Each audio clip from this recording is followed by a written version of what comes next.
एक चीज खाया करो, ये तो बहुत अच्छी बात है। तो चलो मैं आज से एक ही चीज खाऊं। तो हाथ जोड़ करके नमन किया, स्वीकार किया और सुबह उठती है कार्य से निपट करके और गाय को दूध निकालती है। दूध निकाल करके और पका के सब पी लेती है। अब मूलो नास्ति कुतो शाखा, मूल ही नष्ट हो गया तो शाखा पत्ता कहाँ से हो, अब घी और मट्ठा कहाँ से हो, मक्खन कहाँ से हो। ये हालत देख करके सासू माँ तो और हैरान हुई कि अब जो मट्ठा वट्ठा छाछ मिलता था अब भी नहीं मिलेगा। ये तो सब गड़बड़ हुआ, घी नहीं मिलेगा।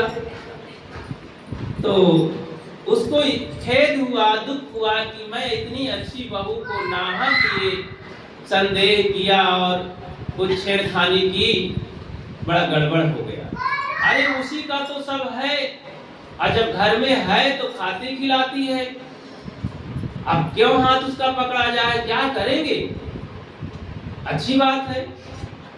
तो ऐसा सोच करके फिर दुख मनाती है, जाकर पड़ोस में कहती है कि बहन मेरी अच्छी बहू, इतनी अच्छी बहू को मैंने टोंक टांग किया, मुझे बहुत पश्चाताप हो रहा है। अरे उसी का तो सब है, खाए और खिलाए।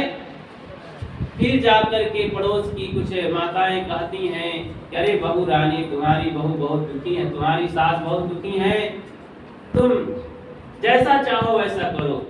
फिर हाथ जोड़ती है, ठीक है माता जी जैसी आज्ञा हो, और फिर नियम पूर्वक सब करने लगी। तो देखो गुरु संतों का विवेक था, धैर्य था उसके अंदर। सासू माँ को भी कुछ नहीं कही, उल्टा सीधा।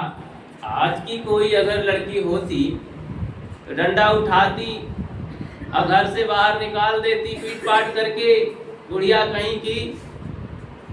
और तू ऐसा कहती है मेरा पति कमाता है और उसी में तू राज करती है, और मैं ही तो तेरी सेवा करूंगी, अंतिम में तू फिर भी मेरे में दोष खोज रही है। तो लेकिन वो बुद्धिमानी से काम लिया, बड़ी विनम्रता से, और सासू माँ भी झुक गई। इस तरह जहाँ बुद्धि होती है, ज्ञान होता है, सद्गुण विवेक होता है, तो विषम परिस्थिति में भी हारना नहीं होता है, विजय मिलती है, काम बन जाता है। युक्त युक्त चला संसारा, निश्चय कहा न मानो हमारा। संसार